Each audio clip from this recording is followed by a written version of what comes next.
Hey guys, it's Light here, and today we're going to be going over part 2 of things we want to see in Elder Scrolls 6. This is a weekly series that we're starting to do around here, so if you enjoyed the video, consider subscribing. I upload daily Elder Scrolls, Fallout and Starfield content.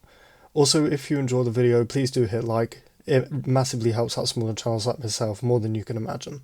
Also, if you have any ideas of things you want to see me talk about in the next video, be sure to let me know in the comments below.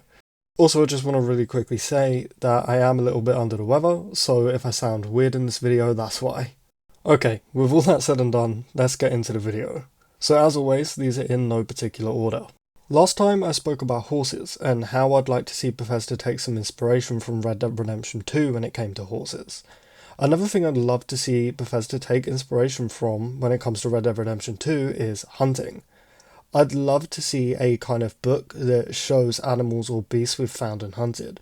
I would also love to see animations of us skinning said animals before their fur goes into our inventory, and using their bones and fur to craft armor and weapons. I just think it would be really cool. I really want hunting to be improved. I have a wood elf character in Skyrim where all I do is camp in the woods and hunt. That's literally it. I don't do any quests or anything else. So I'd personally get loads of enjoyment from an improved hunting system in the Elder Scrolls 6. Coming in fourth, we have bigger cities.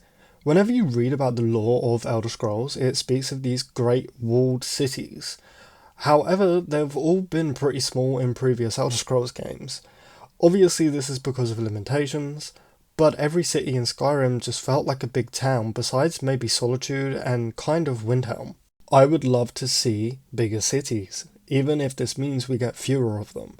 Obviously this depends on where the Elder Scrolls 6 is even set. Some places don't have great big gigantic cities, but then again some do. So if the next game is set in a location that's supposed to have cities like this, I really want it to live up to its lore for once.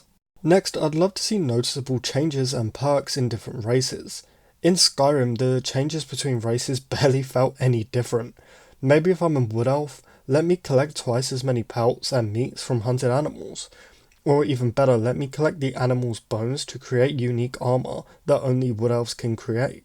If you guys didn't know, in lore, wood elves would actually take bones from their hunted prey and turn it into armor and weapons. So if specifically wood elves could do this in Elder Scrolls 6, I'd be very happy. It's more unique things to each races like this that I really do want to see in the Elder Scrolls 6. For example, if I'm a Khajiit, don't make me have to use a power to activate night vision. Just let me see better in the dark. If I'm an Argonian, sure, breathing underwater is cool, but also let me see better and move like 50% faster than other races when swimming, you know? I rarely ever use race-specific powers in Skyrim or any Elder Scrolls game for that matter, so I'd really like to see it improved as, in my opinion, no race really feels any different to each other, especially in Skyrim. Coming in second, I'd love to see better hairstyles. Okay, admittedly this is a small thing, but the hairstyles in Bethesda games are awful in my opinion.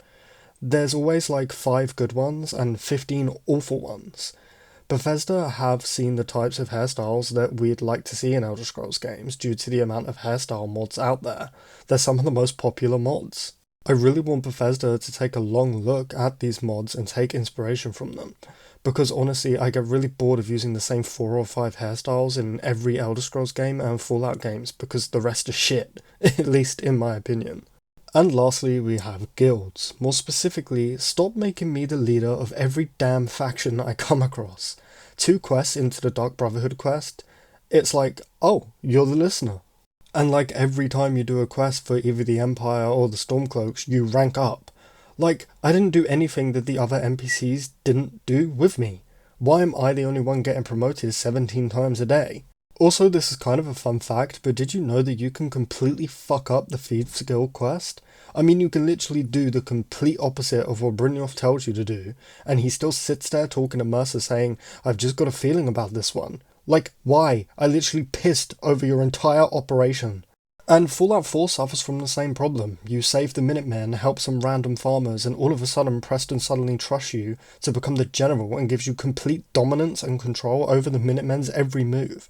It's ridiculous. I don't want to become the leader or the listener or the master of all thieves with every single faction I join. Sure, this is cool sometimes when you don't make it happen 2 quests in. You need to give it meaning and a story-driven purpose. But stop doing this for every single faction in the game. Even if you just give me, the player, an option to turn down leaderships of guilds would be better. And look, I'm not trying to shit on Bethesda. I mean, they're literally my favourite game company. My entire YouTube channel is based around them.